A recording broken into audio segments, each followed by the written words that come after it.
updated version of the Scientology Auditor Training Course Pack Level 0. This is not ancient history. This is not cherry picking from old material. This is the current real deal stuff that Scientologists are currently reading.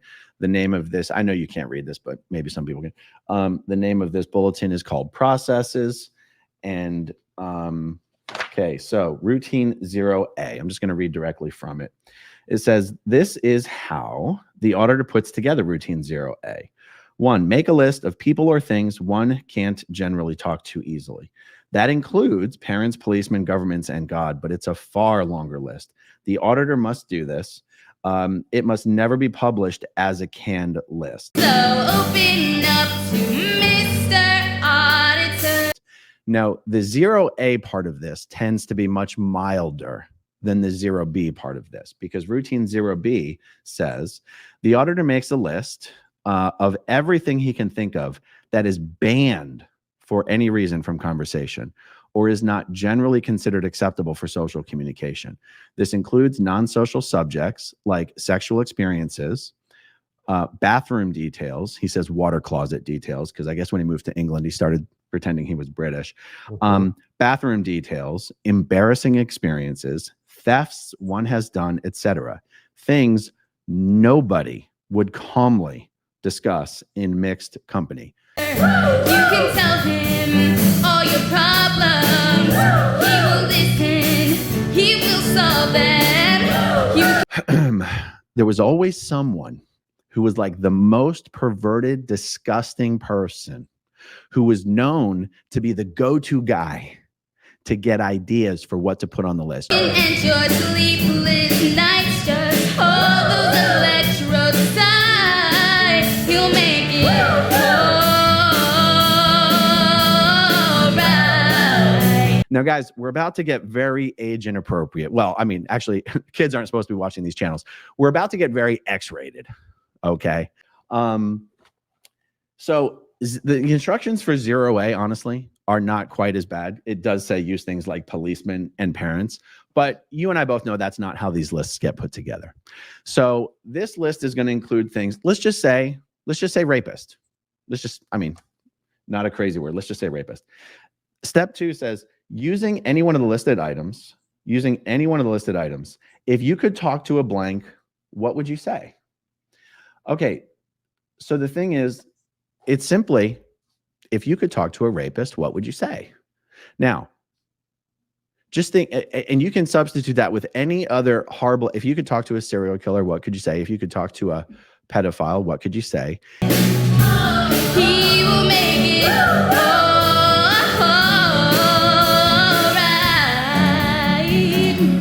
These are some actual questions asked during auditing sessions used by the Church of Scientology. Okay. When we get to routine 0B, and it says, and I'm going to repeat, the auditor makes the list of everything he can think of that is banned for any reason from conversation or is not generally considered acceptable for social communication. This includes non-social subjects like sexual experiences, bathroom details, embarrassing experiences, thefts one has done, things nobody would calmly discuss in mixed company. Please do us a favor and just give us some examples of things that would go on this list. I'll do my best, but go ahead, get us started.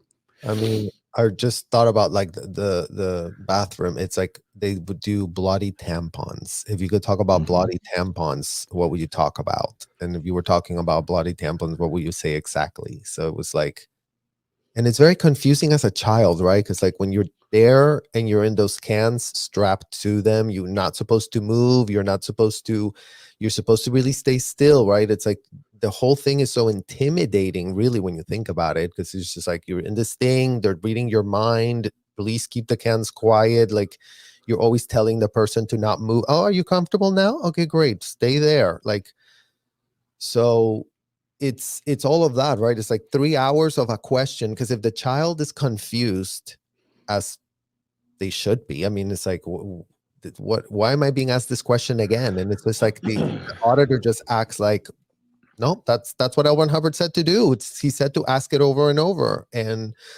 we're doing something very important here. So it's an it's very intellectually abusive, and then it goes into these going into the sexual subjects too, Aaron. What I realized is, like, you know, the FBI does all these raids of people that speak to kids in sexual ways on phones, even when the person that's doing the raids is not even a child. Just getting a person on a phone speaking like this to a child is already illegal.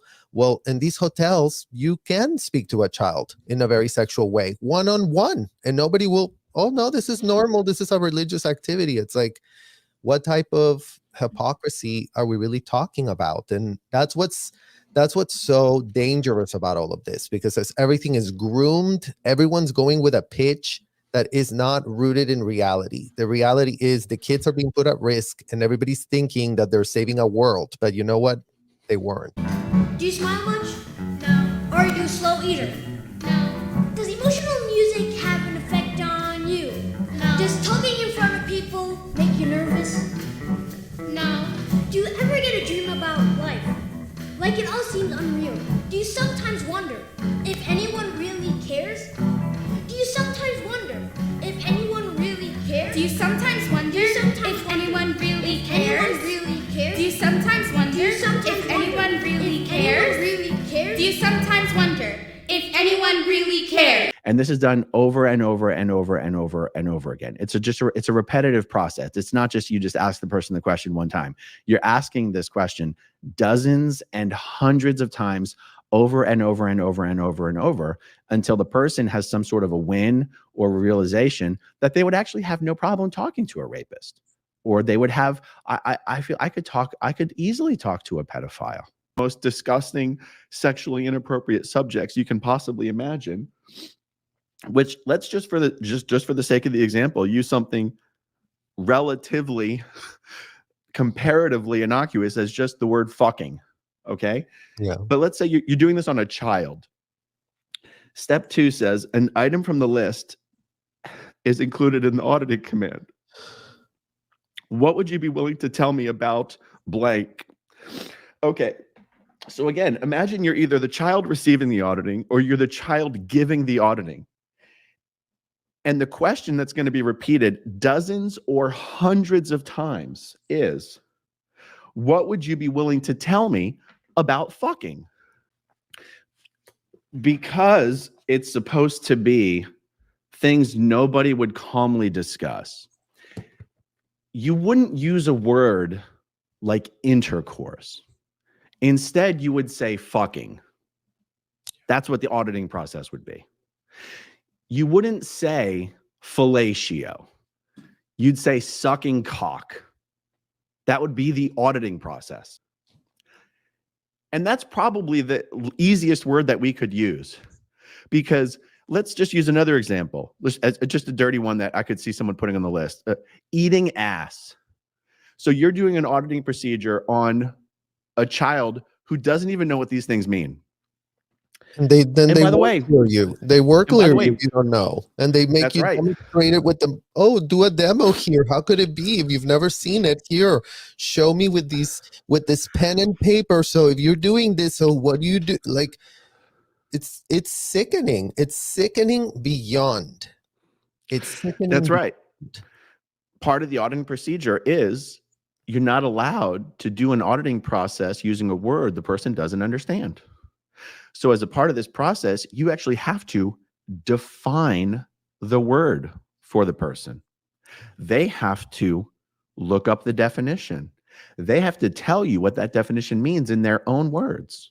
And then they have to give you a dozen sentences showing that they know how to use the word correctly, even if it's for something like eating ass.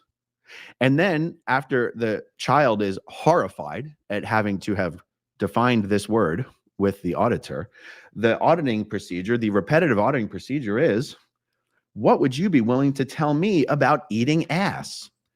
And it's being done with an audience in an auditing room where sometimes dozens of people are overhearing this. Yeah. This is what Scientologists push their kids to do. This is an example. All Scientologists who do auditor training do this course and audit this process on whoever they're given to do it to. If you ever see someone in a Scientology promotional piece saying, this is the new staff member for LA org, and she's 16 years old and she's a class 5 auditor. Well, that means when she was 15 years old, she did this course, or 14 years old, or 13 years old. She did this course. And she had to audit this procedure. If she was lucky, as a child, she got to do it on another child. So maybe it was less humiliating. But chances are, she had to do it on a full-grown adult. And chances are, she didn't put the list of disgusting subjects together. They brought over the most disgusting person they could have and had that person put the list together. And that's what we're talking about when we talk about grooming. And I mean, this is textbook grooming.